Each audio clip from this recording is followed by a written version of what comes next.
So welcome back to this section of the show where we're having always a great expert, and I'm very happy to be back with Phil Bedford. Phil Bedford is the master franchisee of the Referral Institute in the Middle East. He's been a person that always supports me whenever I am here in the Middle East, and I'm always very happy to have him on the show. So Phil, welcome back to the show. Again? Yeah, nice to have you here. We have already talked in our previous episode. We were talking about your great book, The World's Best Known Marketing Secret.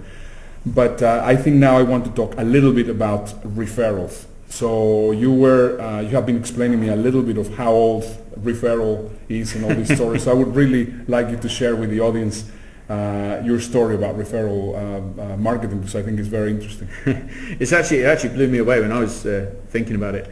I was actually watching a BBC program about 10,000 BC, so going right back to the caveman days, and they were saying how right back then our ancestors, the Homo sapiens, came up from what is now India up into Europe. When they arrived in Europe, they found that Europe was already occupied by the Neanderthals. Now, most of us know the Neanderthal history. Big heads, pretty ugly. But they were very, very powerful people. Theoretically, they're actually more intelligent than the Homo sapiens because they had a bigger brain. But the incredible thing, Ernesto, was over a period of time, the Neanderthals became extinct, and the Homo sapiens, our ancestors, who were generally a weaker species, defeated them. Wow. But when you really look at it, it's why? Because they're very similar.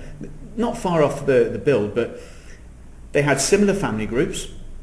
They ate and hunted in the same way. They had similar tools. But the big difference, the Homo sapiens would talk to other tribes. Yeah. The Neanderthals wouldn't. Wow. So what happens? As they develop tools, as they develop new skills and thought process, because they're sharing, you know as well as I do, when you share, information increases. The Neanderthals didn't do that. Yeah. Anything they developed stayed within their tribe. So this has got to be the earliest case of networking. Absolutely. Where you share information, you support, and referrals could be the business, or where do I get my nearest buffalo? But wherever. But that's basically, I think, the earliest case of networking. Wow. So now if we actually forward 12,000 years, so, which is bringing us around 12,012 years or 13 years or whatever it is, all the way till here. Now, of course, I mean, that was the first case. Now we are entering into an era which obviously is taking in referrals and networking into a whole new place, which is, of course, the internet. So how do you actually see the offline referral and the online referral merging? You've hit it on the head. It's like a new ice age, isn't it? Yeah. I mean, I see the internet giving us options like we've never had before. I mean, the ability to contact somebody across the globe at the press of a button, for hundreds of thousands of people to get access to your web show. It really is an opportunity that can't be missed. A lot of offline networkers, old school networkers, do not engage in this, and they are shooting themselves in the foot. Yeah. Likewise, you also get a lot of people who are online who only ever stay behind their computer and are not comfortable going offline. The answer to your question, I think the two have to work synergistically. Yeah. Your online presence gives you the way to touch people so they know you exist. But then if you really want to leverage that into developing business opportunities, which are more than just $10 or $20 here or there, when you're talking $30, $40, $100,000, you want to take them offline, because human beings need to connect. Yeah, exactly. So the answer is the two together. Yeah, very interesting. You know what, I actually, now that you're saying that, I am coming up with something that is actually happening. I mean, we are moving from the Web 2.0 to the Web 3.0, where previously in the Web 2.0 everything was about interaction, about social media and all these kind of things. And right now with the Web 3.0, where we're going to actually be merging the offline and the online, exactly as you're saying. For example, things like this are going to happen. You're going to be able to come with your mobile device, even if it is an iPad or if it is an iPhone or whatever. You will be able to come, for example, on a crowd.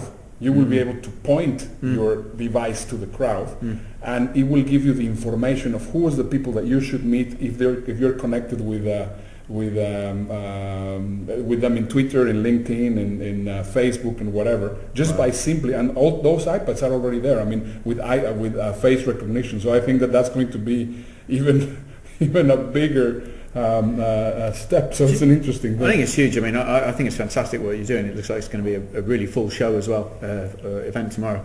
I think what you've hit it on the head as well. The ability to connect with people on your mobile device at any time of the day suddenly means that if you're sat at a bus station waiting for a bus, if you're on the bus doing nothing, if you're sitting waiting for an interview or someone who's late, that can suddenly become marketing time. Yeah. That was previously dead. That was lost time because you sit there and twiddle your thumbs.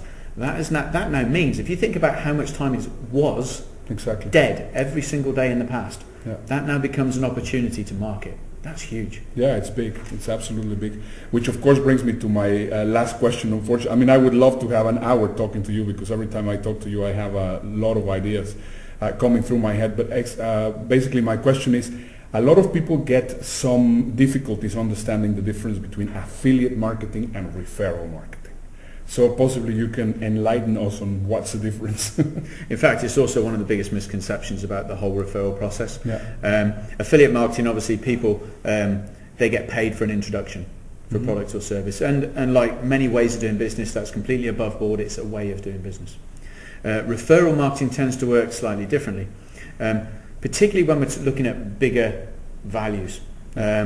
As much as money can work as a way of motivating people to refer you, there's been a lot of studies to say that money is only a motivator when the individual you're trying to motivate is stuck in a very streamlined job. They do one thing, like a security guard or something like that.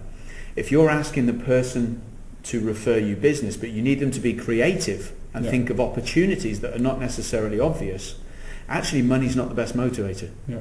It's actually other things. And what we do is we show them in our programs other things you can use to motivate your referral sources so that they will refer you. And the kicker is they are referring you because they believe you're good at what you do. Yeah. When I do a good job after you've referred me, you look good as a result of that. Exactly. And if you're helping me and not expecting financial return, as a human being, I'm compelled to want to help you back. Yeah. And that develops long-term, ongoing relationships, which are give, where we don't need money. Exactly. Both ways work. Fantastic. Excellent. Phil, as usual, it's been great. Hopefully at some other time in the future we'll have you back. But once again, can you tell us where they can connect with you, with the audience connect with you, and also I recommend you guys to get the world best known marketing secrets, which is co-authored with Ivan Meisner, which is very, very impressive, Mike Macedonio and BJ Shah. Yeah, if you want to get in touch with me and connect, I'll have social media as well. It's therebelnetworker.com. Fantastic. Yep. Excellent. All right, Phil. Well, thank you Pleasure. very much once again for being on the show. As always. And now it's time that we go to our next section of the show, which is going to be One Up a Day Keeps Boredom Away.